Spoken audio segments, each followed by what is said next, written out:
Hi everyone. आज की leet code problem of the day देखते हैं। प्रॉब्लम का नाम है वैलिड ट्रायंगल नंबर और ये एक मीडियम लेवल प्रॉब्लम है।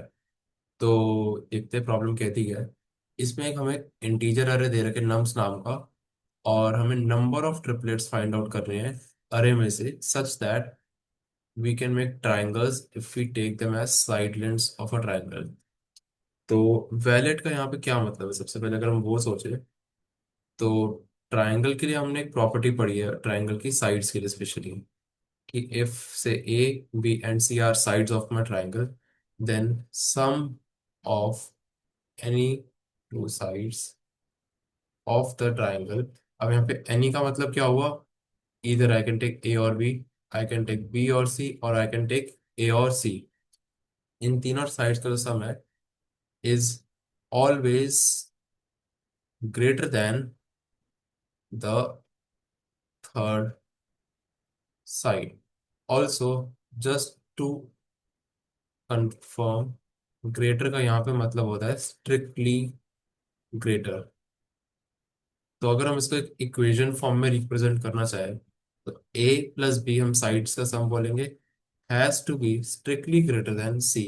Similarly a plus c strictly greater than b and c plus b strictly greater than a। तो अगर कोई ट्रायंगल की तीनों साइड्स ये तीनों इक्वेशन को सेटिस्फाई कर रही है तो we can say it is a valid triangle.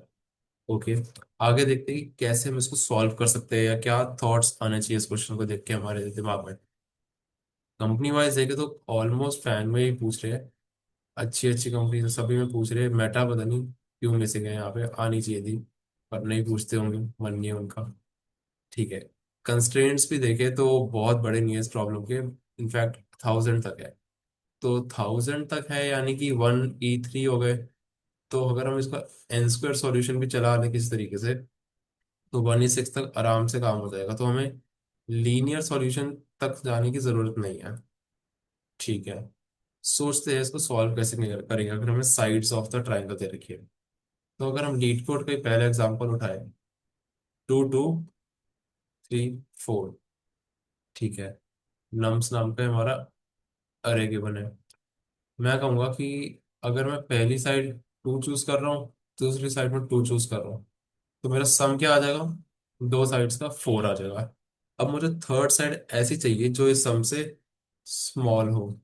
तो मतलब 3 चल जाएगी या 2 भी चल जाएगी। अगर मुझे 3 मिल गई तो मैं कह दूंगा ये मेरा आइसोसेलेस ट्रायंगल बन गया। 2 मिल गई तो मैं कह दूंगा एक कोई लेटरल ट्रायंगल मिल गया। ठीक है, लेकिन 4 नहीं चलेगी। ओके, यहाँ पे तो अवेलेबल है 3। तो एक ट्रायंगल हमारा बन गया 2 2 3 के नाम से। ठीक है, और क्या ट्रायंगल बन सकते हैं इसमें? 2 है, 3 है, 4 है। इनको लेके तो ट्रायंगल बन सकता है। देखते हैं। पहली साइड ली 2, दूसरी ली 3। सम क्या आ जाएगा यहाँ पे? 5 आ जाएगा 4 की जगह। अब मुझे 5 से छोटी साइड चाहिए, तो 5 से छोटी आ गई। 4 ही एक अवेलेबल है। ठीक है, यहाँ पे बन जाएगा स्केलिंग ट्रायंगल। तो इसको बना देते 2 3 और 4 को यूज करके एक और ट्रायंगल। अब 2 यहाँ पे ये वाला 2 ले सकते हो, और मैं कहूँगा ये वाला 2 लेके बना लो इस 2 के साथ, इस 3 के साथ और इस 4 के साथ। तो अगेन 2 3 और 4 के साथ बन गया। और कोई इसमें ट्राइंगल्स बन नहीं पाएंगे तो आंसर आ जाएगा 3। ऑल्सो टू नोटिस, हमें यहाँ पे नंबर ऑफ ट्रिपलेट्स देना है, ना कि एक्चुअल ट्रिपलेट्स। तो अगर एक्चुअल ट्रिपलेट देना होता तो मे बी हमें रिकर्जन यूज करनी पड़ेगी। कि रिकर्जन यूज करेंगे, चॉइसेस यूज करेंगे। इधर we can pick one element और we can not pick an element. Function calls में वेक्टर पास ऑन करते जाएंगे एज रेफरेंस, और पुश करेंगे और पॉप करते जाएंगे वेक्टर में से, तो बहुत बड़ी कहानी हो जाएगी। पर हमें सिर्फ नंबर ऑफ ट्रिपलेट्स पूछा है, यानी कि हमें इन सबकी वैल्यूज कैलकुलेट करने की भी जरूरत नहीं थी यहाँ पे। हमें बस इतना बताना है कौन से ट्रिपलेट्स वैलिड होंगे और कौन से नहीं होंगे, कितने होंगे इनफैक्ट। ठीक है, तो इंट्यूशन वाइज चलूँ तो सबसे पहले तो अगर मैं 5 को चूज करूँ, फिर मैं 6 को चूज करूँ, अब मुझे क्या चाहिए? सम आएगा। सम हो जाएगा 11। मुझे ऐसे नंबर चाहिए जो कि 11 से स्मॉलर है इन एनी केस, राइट। अब 11 से स्मॉलर है, या तो मैं इसमें ब्रूट फोर्स लगा सकता हूँ सबसे बढ़िया, कि आई यहाँ पे रखा, जे यहाँ पे रखा, दो साइड्स मैंने सिलेक्ट कर ली। उसके बाद मैं बोल दूंगा कि बाकी साइड्स पे जाओ एक एक करके, और find out how many numbers have value less than the target sum. तो ये एक सॉल्यूशन तो डेफिनेटली हो सकता है। आई जे यहाँ पे रखी, तो के यहाँ घुमाता रहूंगा, और मुझे पता लग जाएगा कितना आएगा काउंट। काउंट में ऐड कर लूंगा मैं अपने। ठीक है। फिर इसके बाद जे को यहाँ से यहाँ मूव करेंगे, जे यहाँ, के यहाँ से यहाँ चलेगा, फिर जे यहाँ से यहाँ, फिर के यहाँ चलेगा, फिर जे यहाँ यहाँ जाएगा। एंड में जे जब सारी वैल्यूज घूम लेगा, हम कह देंगे आई को आगे कर दो। जे अब यहाँ से शुरू होगा, फिर यहाँ जाएगा, फिर यहाँ जाएगा, फिर यहाँ जाएगा, फिर आई आगे मूव हो जाएगा। ऐसे करते करते हम दो लूप्स, इनफैक्ट तीन लूप से, तीन फॉर लूप से सॉल्यूशन निकाल लेंगे, और पक्का करेक्ट होगा भी, क्योंकि क्यों नहीं होगा, कोई दिक्कत तो है नहीं हमें। तो इसका अगर कोड भी करके देखे, से मैं एन बोल दूं एज नॉर्म्स डॉट साइज, और जो आंसर है नंबर ऑफ ट्रिपलेट्स, उसको मैं बोल दूं 0। तो मैं पहला लूप खोलूंगा, int i equal to 0, i less than n, i plus plus. दूसरा देखेंगे for int j equal to i plus one. I plus one क्योंकि मैं उस एलिमेंट को दूसरी बार अपनी साइड के लिए यूज नहीं करने वाला हूँ। J is less than n and j plus plus, ठीक है। Then for int k equal to j plus one, क्योंकि अगर हम तीन एलिमेंट्स को ले रहे हैं ना, टू, टू, थ्री, फोर, तो आई यहाँ से शुरू कर रहे हैं, जे यहाँ से शुरू कर रहे हैं, के जे के भी बाद से शुरू होगा, ताकि रिपीटेड एलिमेंट्स ना आ जाए। ठीक है। इसके बाद k is less than n and a plus plus कर देंगे। ठीक है। अब कहेंगे कि आई जे जब सिलेक्ट हो गए, तो मेरा इंट सम आ जाएगा, यानी कि इंट टारगेट आ जाएगा nums of i plus nums of j. ठीक है। अब मुझे चाहिए, I need the third side to be a number that is less than my target sum. ठीक है। तो कह दूंगा कि if nums of k strictly छोटा है टारगेट से, तभी हम अपने आंसर में प्लस प्लस करेंगे, अगर नहीं है तो जाने दो, हमें फर्क नहीं पड़ता। एंड में रिटर्न कर दो आंसर को। देखते हैं चलता है सॉल्यूशन। नहीं चला। क्यों नहीं चला? ओके, क्योंकि बहुत ही बड़ी वैल्यू आ गई थी, आई गेस। नहीं। चलना तो चाहिए।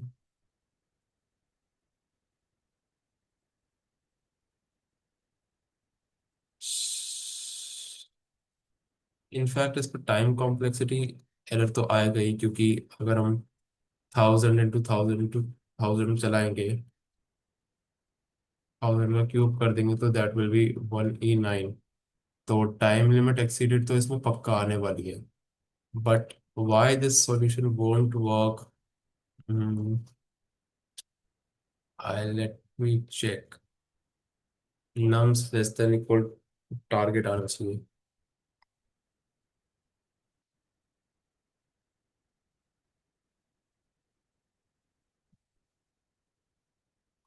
ए लेस देन एन है, ए प्लस प्लस है, यहीं पर आंसर प्लस प्लस होगा। ए आगे मूव हो रहा है, आंसर होगा। ठीक है।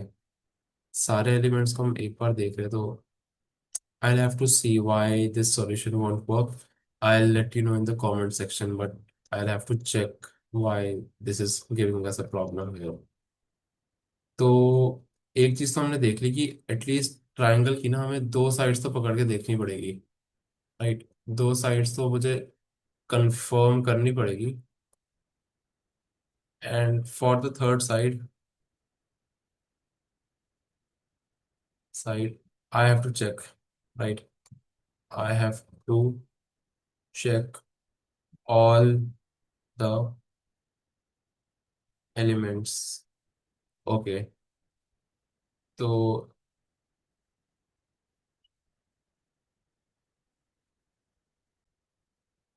तो दो साइड्स कंफर्म्ड है, ए और बी होगी, और थर्ड साइड मुझे सारे एलिमेंट्स गो थ्रू करने पड़ रहे हैं।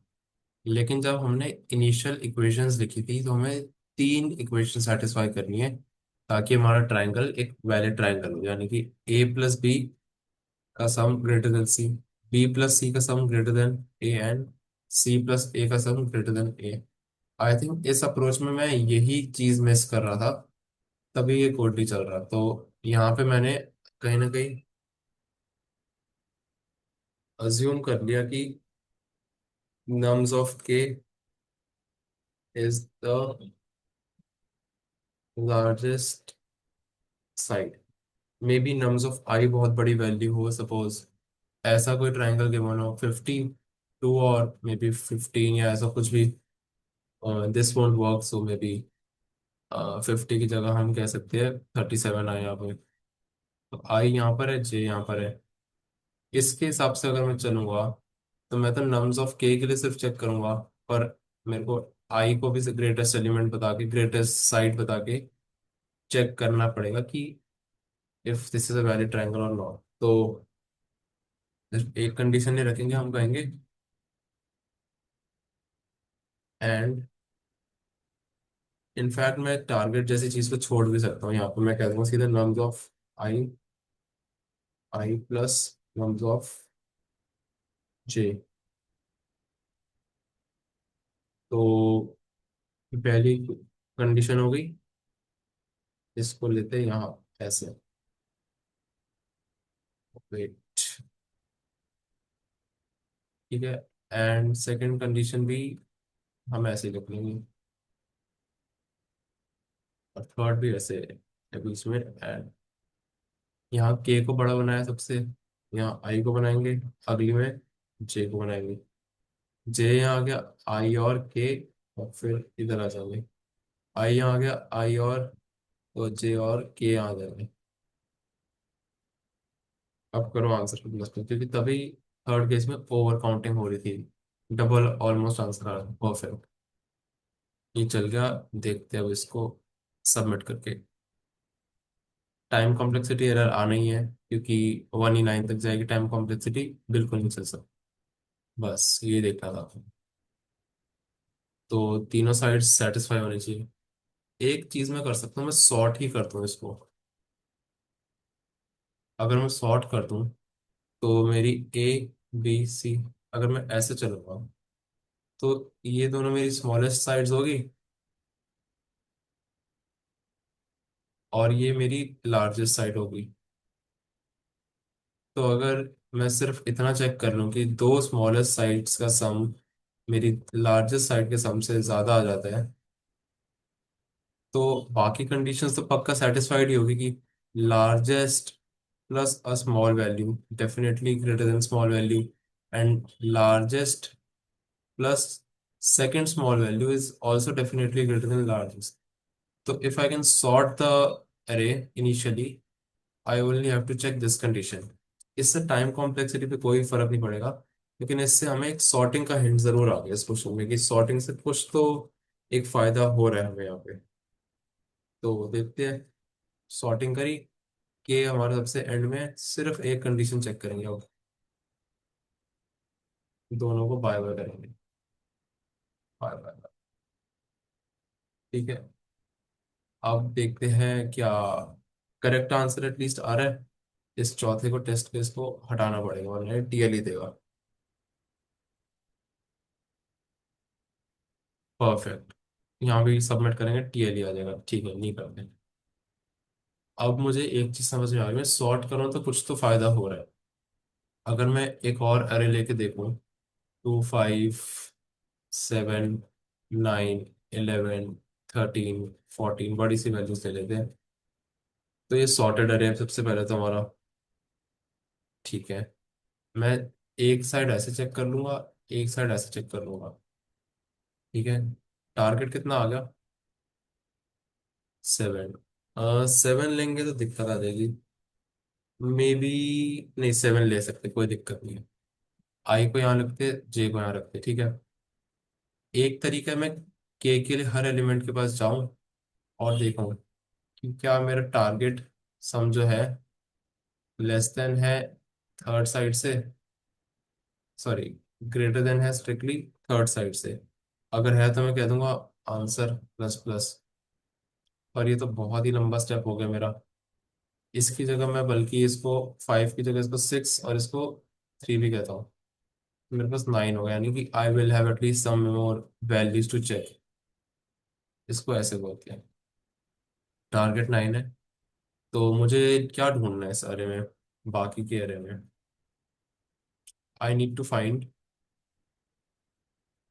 How many, not which, how but how many values exist in the array which are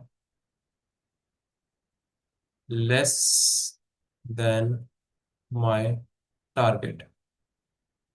Also, just to notice, if this is a sorted array, मुझे क्या ढूंढना है? 9 से छोटी छोटी वैल्यूज जो है मुझे बता दो। 9 से छोटी 7 है और 8 है, दो ही वैल्यूज आ रही है बाकी के अरे में। अब कैसे ढूंढेंगे? इटरेट करने के बजाय यहाँ पे एक और चीज हम कर सकते हैं। हम सबसे बड़ी वैल्यू ढूंढ रहे हैं, मतलब if I can find the biggest value less then my target. हाँ, ये चीज अगर हम यहाँ पे कर पा रहे हैं, सबसे बड़ी वैल्यू जो हमारे टारगेट से छोटी, यानी कि टारगेट 9 है, 9 से छोटी वैल्यू चाहिए पक्का। तो 8 को अगर मैंने ढूंढ लिया किसी तरीके से in less than linear time, तो मेरा काम हो जाएगा इस क्वेश्चन का। ठीक है, एक तो और एग्जांपल्स देखते हैं। जे को मैं इसकी जगह अगर, ओके, जे को अगर मैं यहाँ की जगह यहाँ ले लूँ और इसको मैं वही 6 रखूँ, तो इस केस में मेरा टारगेट क्या आ जाएगा? 10 आ जाएगा। अब मुझे थर्ड साइड ऐसी चाहिए जिसका वैल्यू, थर्ड साइड क्या होनी चाहिए? लेस देन टारगेट हो। If I am able to find the third side less than target, मेरा काम हो जाएगा। तो देखते हैं थर्ड साइड क्या हो सकती है। 9 हो सकती है, हाँ चल जाएगी। 11 हो सकती है, नहीं। नहीं, नहीं। अगर हम ध्यान से देखें तो एक इस टाइप का पैटर्न बन रहा है, पिछली बार भी ऐसे ही बन रहा था, इस बार भी ऐसा बन रहा है, कुछ ऐसा, ऐसा ऐसा, या कुछ मे बी 2 से 3 वैल्यूज वैलिड होगी पर बाकी इनवैलिड होगी। हमें इसी चीज से और सॉर्टिंग वाले एग्जांपल से हिंट मिल रहा है कहीं ना कहीं बाइनरी सर्च लगाने का। वाई? क्योंकि जब हम बाइनरी सर्च पढ़ते हैं तो उसमें ये चीज बहुत ही इंपॉर्टेंट हो जाती है। Let me show you. किसी भी क्वेश्चन में अगर हम ऐसी वैल्यूज देखें कि ट्रू ट्रू ट्रू है और आगे फॉल्स फॉल्स फॉल्स है, या फिर 1 1 1 1 है फिर 0 0 0 है, ऐसा पैटर्न हो, यानी कि एक वेक्टर को एक पॉइंट से हम डिस्टिंग्विश कर सके, इसके लेफ्ट वाले एलिमेंट्स ट्रू है सारे, इसके राइट वाले फॉल्स है, और हम बोल सके कि इसके लेफ्ट वाले एक टाइप के हैं, इसके लेफ्ट वाले एक टाइप के हैं। तो ऐसे क्वेश्चंस में बाइनरी सर्च जरूर लगता है। प्लस यहाँ तो सॉर्टिंग भी दे रखी है, तो सॉर्टेड अरे में बाइनरी सर्च पक्का सोचनी ही सोचनी, कहीं ना कहीं से कुछ ना कुछ तो हो ही सकता है। मे बी एग्जैक्ट एलिमेंट नहीं ढूंढना, पर अपर एलिमेंट लोअर एलिमेंट ढूंढ रहा है। और जब जब बाइनरी सर्च देखेंगे तो एक बार तो क्वेश्चन में लोअर बाउंड और अपर बाउंड जैसे ख्याल भी आने चाहिए। ऑल्दो इनको जब अप्लाई करके हम देखेंगे इस क्वेश्चन में तो एक भी वैलिड नहीं है। मैंने भी अप्लाई करा था, लोअर बाउंड और अपर बाउंड दोनों ही नहीं लग पा रहे हैं। तो हमें एक कस्टम बाइनरी सर्च का ही कोड लिखना पड़ेगा। कस्टम बाइनरी सर्च का लिखना पड़ेगा, और लिखेंगे क्या है ये तो देखे, समझ ही नहीं आया लिखना क्या है। तो मैं कहूँ अगर 2, 3, 5, 9, 11, 12, 14 और 16 है, ठीक है, ऐसा मेरे अरे। अगर मैं 2 और 3 को लेता हूँ, मेरे को चाहिए क्या? सबसे पहले ये चीज देखो, टारगेट होगा कोई ना कोई, दो वैल्यूज टारगेट आ जाएगा। थर्ड साइड की value strictly less than target, बस पूरे क्वेश्चन में बस एक ही चीज देखनी है। तीसरी साइड टारगेट से मेरी छोटी आनी चाहिए, ठीक है। इन दोनों का टारगेट क्या आ जाएगा? 5 आ जाएगा। 5 से छोटी कोई टर्म है? नहीं है, हटाओ। 2 और 5 देखते हैं, टारगेट क्या आ जाएगा? 7 आ जाएगा। 7 से छोटी कोई टर्म है 5 के बाद? क्योंकि 3 तो कहीं और इंक्लूड हो जाएगी। 3 को हम देख लेंगे, ड्राई रन में भी ये पक्का इंक्लूड होगी। इसके बाद क्या कोई साइड है जो 7 से छोटी है? नहीं है। 2 और 9 देखते हैं, सम 11, नहीं है। 2 और 11 का सम देखते हैं, 13, हाँ, अभी यहाँ पर है कि 12 जरूर आ जाएगा, जो हमारा छोटा है, ठीक है, 13 से। फिर 2 और 12 देखते हैं, सम आ जाएगा 14, क्या 14 से छोटी कोई वैल्यू है? नहीं। अब ना इसको कस्टमाइज करते हैं थोड़ा टेस्ट केस को, वरना ऐसे तो वैल्यू आएगी नहीं। तो हम देखते हैं 2, 3, in fact let's take all the elements, उससे आसान एक्सप्लेनेशन होगी नहीं कोई। 5, 6, 7, 8, 9, 10, जहाँ तक लिख पाएंगे लिखते हैं सबको। 14, 15 भी आएगा जैसे तैसे, ठीक है। अब मैंने 1 को लेगा, उसके बाद सपोज मैं 5 को ले लेता हूँ। तो 1 और 5 का सम क्या है? 6 है। यहाँ भी नहीं आ पाएगी, okay. Let's consider some new test case जिसमें वैल्यूज एक्चुअली दिखे हमें आती हुई, तो यही ले लेते। 2, 3, 4, 7, 10, मे बी 15, मे बी 19, 18 ले लेते चलो। अब अगर मैं इसका और इसका सम देखूं, क्या आ जाएगा टारगेट हमारा? 9। Now I need to find biggest value but less than target. Target क्या हम फाइंड आउट कर पा रहे इस रेंज में? ऐसी कोई वैल्यू जो कि 9 से छोटी है पर सबसे बड़ी है? नहीं, कोई नहीं है। इस रेंज में देखते हैं। यार ये तो टेस्ट केसेस ही नहीं आ रहे।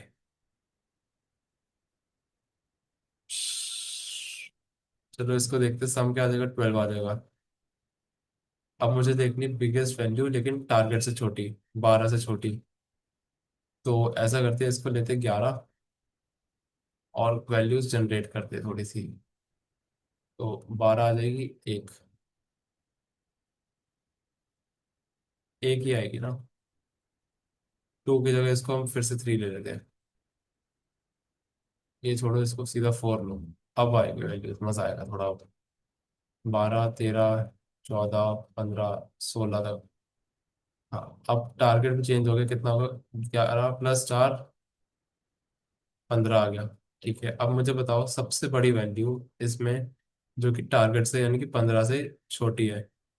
तो हम कहेंगे 12 है, 13 है, 14 है, यानी कि these can be my valid candidates for the triplet. ये दो साइड तो पक्की कर ली हमने, आई और जे के नाम से, आई और ये जे। अब या तो ये हो सकती है, ये हो सकती है, ये हो सकती है। अब कोई कहे मैं सीधा 12 पे रुक जाऊं, नहीं। अगर आप 12 पे रुक जाओगे तो आप बाकी वैल्यूज मिस मिस कर दोगे। मैं यहाँ पे रुक जाऊं, बाकी वैल्यूज मिस हो जाएगी। ये यहाँ पे रुकना है क्योंकि ये बिगेस्ट वैल्यू है but less than my target. यहाँ पे अगर मैं IDX निकाल लूँ ना वैल्यू किसी तरीके से, मुझे क्यों बार बार इटरेट नहीं करना पड़ेगा, उसका रीजन अब ये है मेरे पास ये जे की वैल्यू है, मेरे पास आई डी एक्स की वैल्यू है। अगर मैं इन दोनों का डिफरेंस ले लूंगा तो मेरे को पता लग जाएगा कि कितने एलिमेंट्स इसके बीच में आ गए हैं। तो बस मुझे एक चीज ध्यान रखनी है इस क्वेश्चन में, using binary search, binary search find out the largest value in my J+1 till the end वाली range which is which is less than, यानी कि strictly less than my target value. अगर मैं ये चीज अचीव कर पा रहा हूँ बाइनरी सर्च से, काम हो जाएगा। तो यही वाला टेस्ट केस देखते हैं, इसी को कॉपी करते हैं।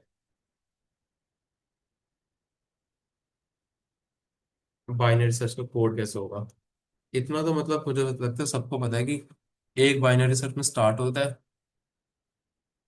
एक बाइनरी सर्च में एंड होता है, और एक मिड होता है।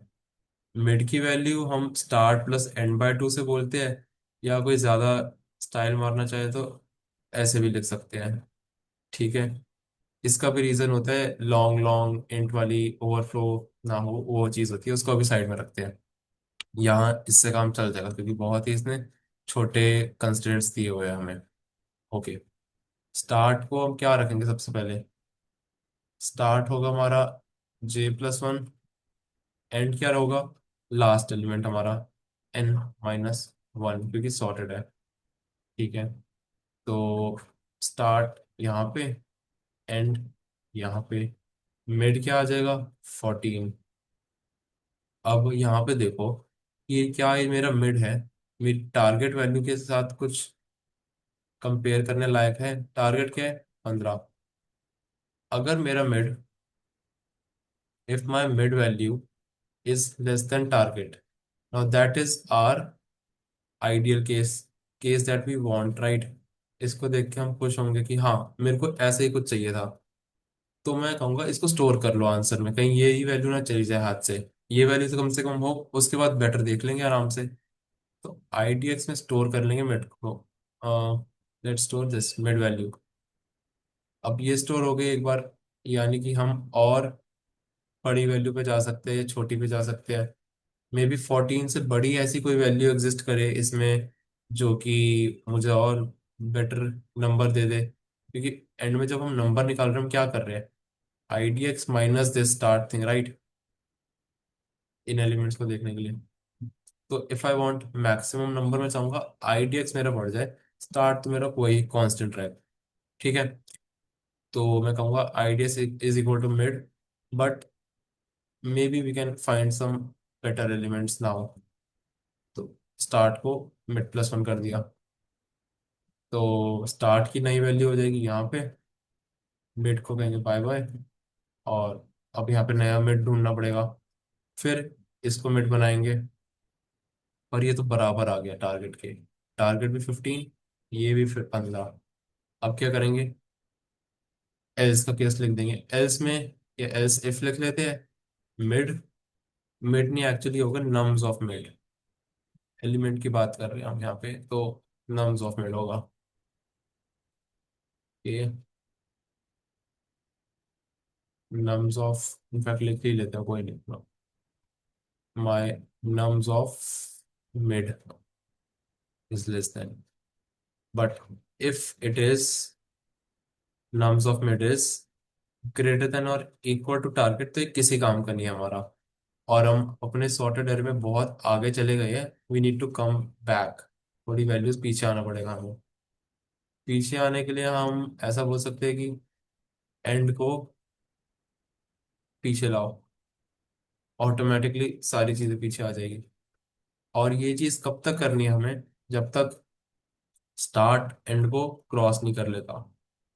Start is less than equal to end, यानी कि जब स्टार्ट यहाँ पर होगा और एंड यहाँ पर होगा चलेगा, स्टार्ट और एंड एक ही साथ होंगे चलेगा, लेकिन जब एंड यहाँ आ गया और स्टार्ट यहाँ आ गया, will stop the binary search, जो कि जनरली बाइनरी सर्च की टर्मिनेटिंग कंडीशंस भी होती है। एक बार हम ड्राई रन करते हैं उसी एग्जांपल पे जो हमने पहले देखा है, but for some different values.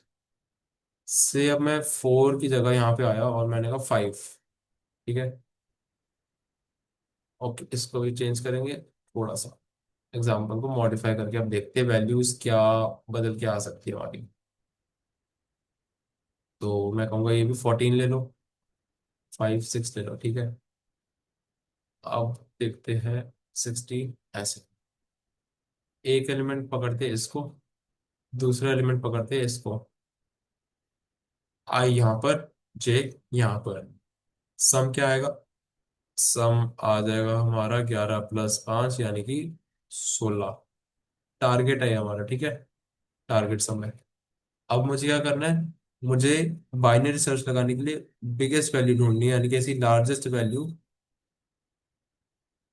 यानी कि उसका इंडेक्स ही ढूंढना है एंड में, क्योंकि इंडेक्स से हमें नंबर मिल जाएगा। इन J+1 टिल एंड वाली रेंज सच दैट, कंडीशन क्या है हमारी? It is less than my target value. Triangle की इक्वालिटी सेटिस्फाई करनी है। और इसमें अगर डाउट हो किसी को कि सिर्फ एक इक्वेशन क्यों चेक कर रहे हैं, क्योंकि हमने ना सॉर्ट कर दिया इसको। और जब सॉर्ट कर लिया तो ये स्मॉल साइड, ये थोड़ी सी बड़ी, और ये तो सबसे बड़ी साइड ही आएगी। तो अगर इन तीनों के लिए इक्वेशन सेटिस्फाई हो रही है, तो बाकी दोनों कंडीशंस भी आपका सेटिस्फाई होगी। ओके। इसको हटा दे एक सेकंड के लिए, आप देखते हैं इसमें ड्राई रन कैसे होगा। तो स्टार्ट यहाँ होगा सबसे पहले, एंड यहाँ होगा, मिड वैल्यू ये आ जाएगी। सम क्या है? टारगेट। क्या मिड वैल्यू हमारे टारगेट से छोटी है? हाँ। क्या ये हमारे लिए एक वैलिड केस है? हाँ। तो IDX में इसका जो भी इंडेक्स होगा यहाँ पे, इसको स्टोर कर लेंगे और स्टार्ट को कहेंगे भाई आगे चलो, maybe we can find a bigger value, a bigger index value आगे जाके।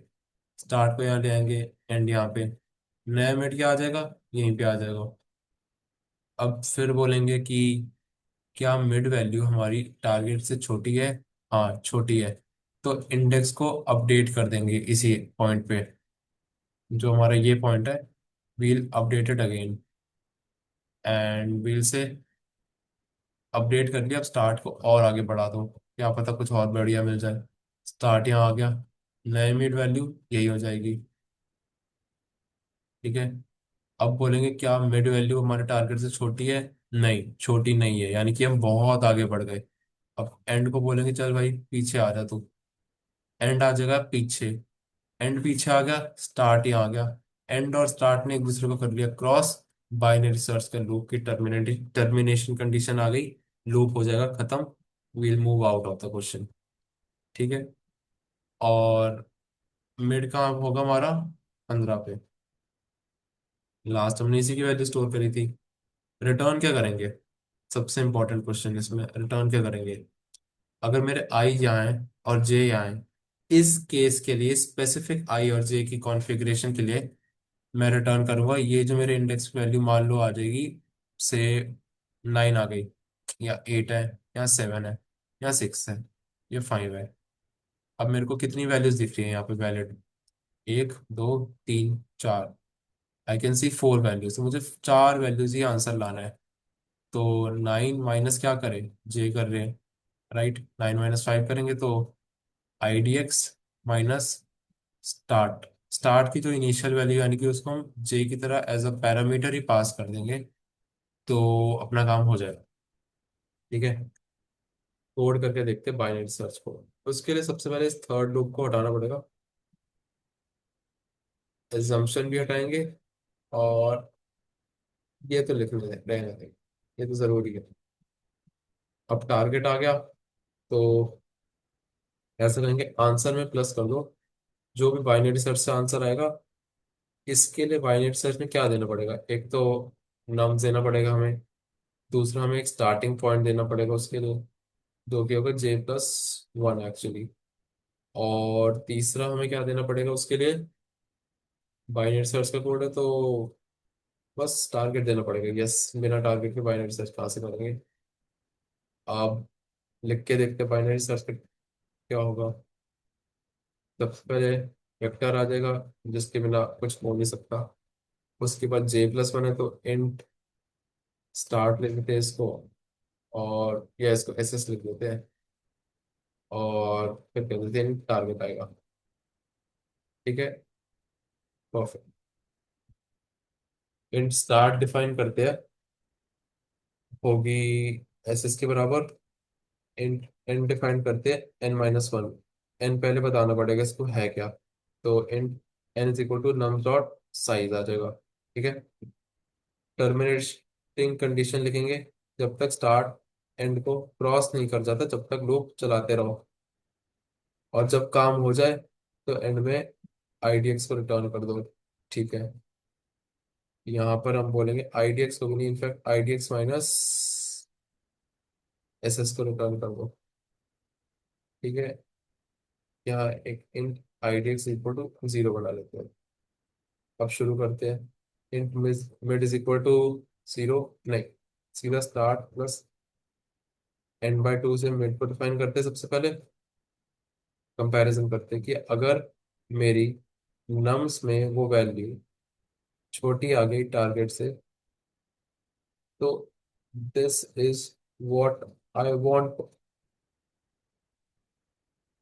But I will explore for a bigger value of IDX, क्योंकि अगर IDX बड़ा मिल गया तो हम नंबर ऑफ ट्रिपलेट भी ज्यादा रिटर्न कर पाएंगे।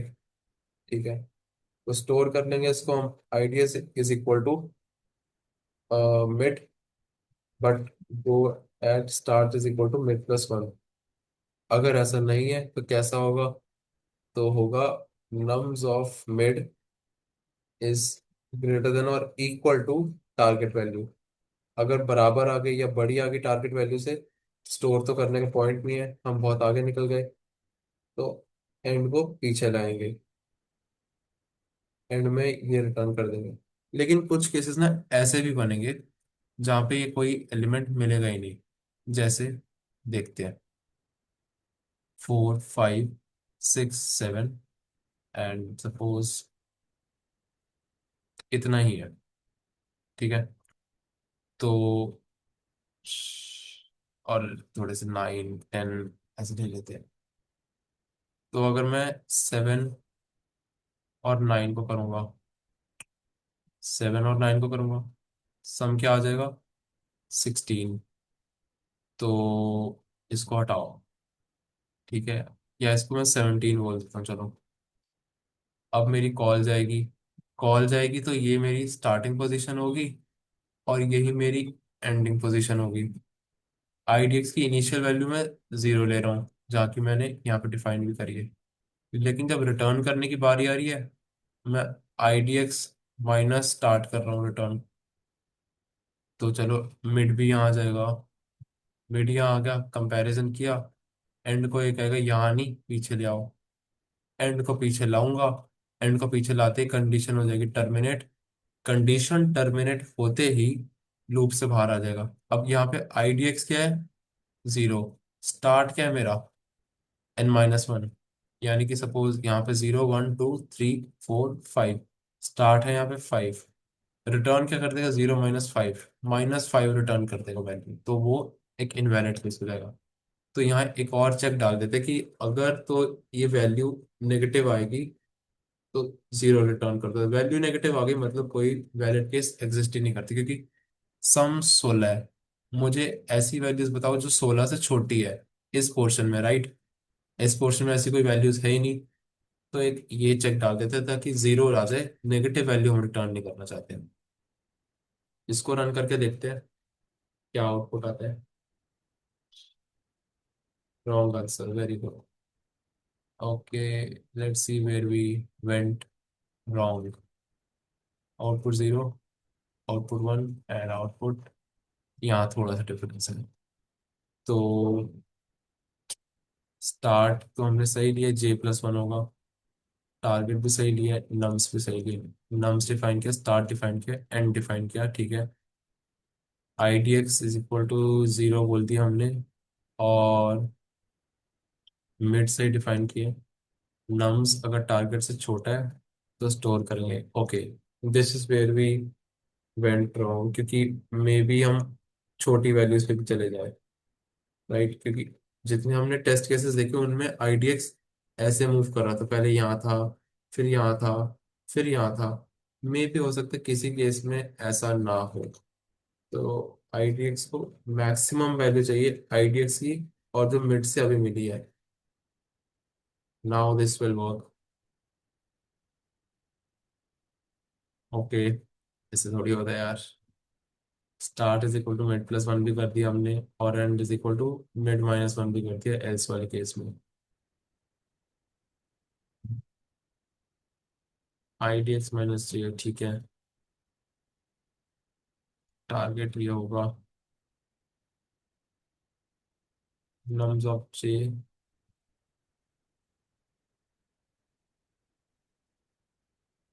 हम्म, हर कॉल पे आ रहे टारगेट। और फॉर्मेट करके देखते कहीं कोई गलती तो नहीं हो रही। सॉर्ट भी करा हमने। आई लूप चला रहे हैं, जे लूप चला रहे हैं आई प्लस वन से एन तक। फिर टारगेट डिफाइन कर रहे हैं, और आंसर में नम्स इंडेक्स स्टार्टिंग इंडेक्स डाल रहे हैं और टारगेट डाल रहे हैं, ऐड ही कर रहे हैं। ठीक है, परफेक्ट, यहाँ तो कोई दिक्कत नहीं लग रही। N is equal to nums dot size है। यहाँ एक दो का डिफरेंस नहीं है ना, जीरो और थ्री का डिफरेंस है, यानी कि कुछ ज्यादा ही गलती हो रही है। स्टार्ट ऐसे से एंड एन माइनस वन है, आइडियल जीरो के बराबर है। ठीक है, स्टार्ट जब तक एंड से छोटा है, मिड की वैल्यू आ गई। नम्स की मिड वैल्यू अगर टारगेट से छोटी है तो idx is equal to max of mid comma idx, और स्टार्ट को आगे बढ़ा रहे हैं हम। ठीक है, वरना मिड को पीछे लेके आ रहे हैं। इससे कोई फर्क पड़ेगा क्या? आई डोंट थिंक इससे पड़ना चाहिए। नहीं।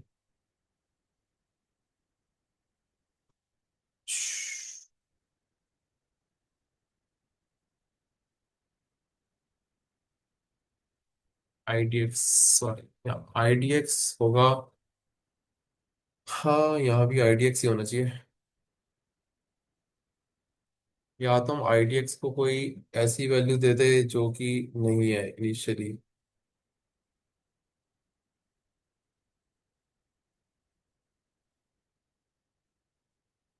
इसकी हेल्प ले सकते हैं क्या हम? नहीं, क्योंकि I am not really getting what I am doing wrong. Start से डिफाइन कर रहे हैं एस एस के बराबर जे प्लस वन होगा, जो कि जे हमारा सेकंड है।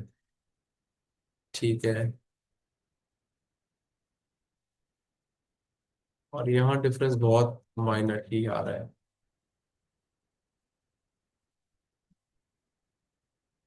डीबग अगर करके देखना चाहे तो सी आउट आई।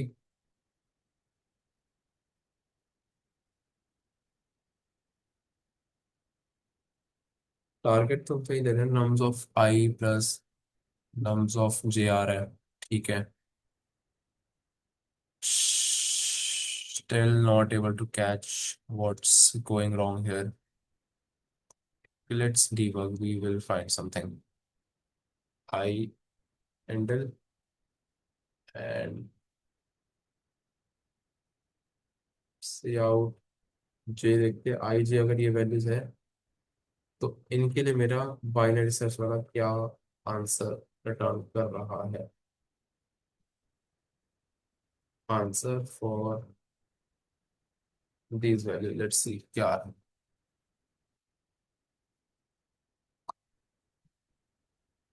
जब जीरो और वन है, टू टू के लिए आंसर जीरो आ रहा है, जो कि वन आना चाहिए। ठीक है, आई डोंट थिंक यहाँ हम कोई गलती कर रहे हैं, क्योंकि नम्स ऑफ आई है, नम्स ऑफ जे है, सी आउट कर रहे हैं।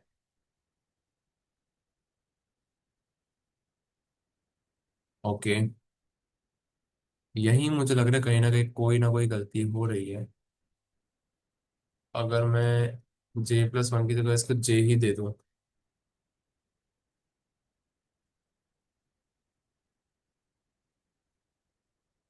और फिर टारगेट दो। मैं सपोज यही बोल देता हूँ यहाँ भी, कंफ्यूजन ना हो। और स्टार्ट यहाँ J+1 करो। फिर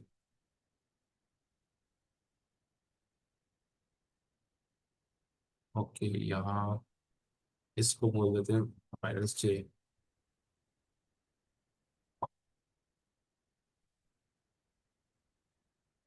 I don't know how, why this is working. Why the hell would this work? हाँ, इस J+1 दे रहे हैं हम यहाँ। इसको एक सेकंड के लिए हटाते हैं। ये वर्क क्यों कर रहा है? Like, ठीक है, I am happy it is working, but J+1 दे रहे हैं इनपुट में, स्टार्ट ये डिफाइन कर रहे हैं।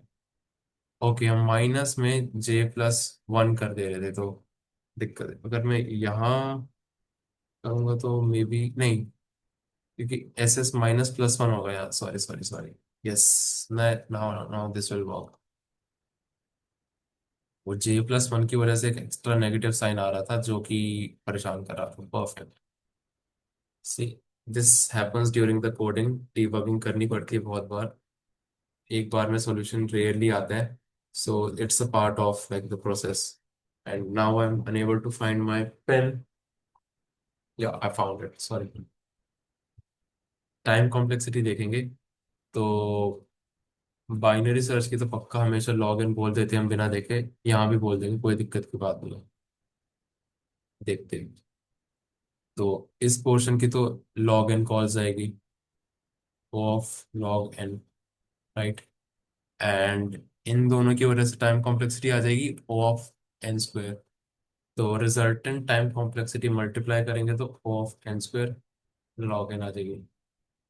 स्पेस कॉम्प्लेक्सिटी की बात करें तो we are not taking any extra space other than जो रिकर्जन में जाएगी। तो स्टैक स्पेस ही होगी रिकर्सिव, राइट। सॉरी, रिकर्जन में नहीं, यहाँ पे बस फंक्शन कॉल्स जा रही है। तो फंक्शन कॉल्स जो स्टैक स्पेस लेंगे वही जाएगी।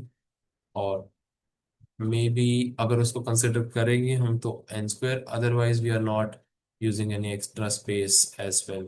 क्योंकि n², क्योंकि n² times we will be, no no, n² भी नहीं होगी। This will be 1। O(1), this has to be O(1), क्योंकि एक ही बार कॉल जा रही है। तो ऐसा नहीं है कि स्टैक के ऊपर स्टैक हो जा रही, no no no, that's not the case here. यहाँ पे बस एक कॉल जाएगी, वो अपना काम करेगी, वैल्यू रिटर्न करेगी, और फिर अगली कॉल जाएगी। तो स्पेस टाइम complexity wise भी this is an optimal solution, and within the time constraints, space constraint, तभी ये चला भी है। So thank you guys for watching this video, and as you saw me live debugging बहुत बार ज़रूरत होती है, and it's nothing to be embarrassed about your think की गलत चीज़ है, सब करते हैं, होती है। And I hope to see you all in the next video as well। and इस सॉल्यूशन की ना एक टू पॉइंटर अप्रोच भी है इस प्रॉब्लम की। उसके लिए भी मैं एक नई वीडियो बनाने वाला हूँ, वो भी शेयर करूंगा। And I hope you guys like this one. I hope this helped you understanding how binary search works and how we can sort therein what are the properties of triangle. And if this helped you, make sure to share this with your friends, with your groups, and don't forget to like this video, subscribe to my channel, and comment down your thoughts. What do you think about this video?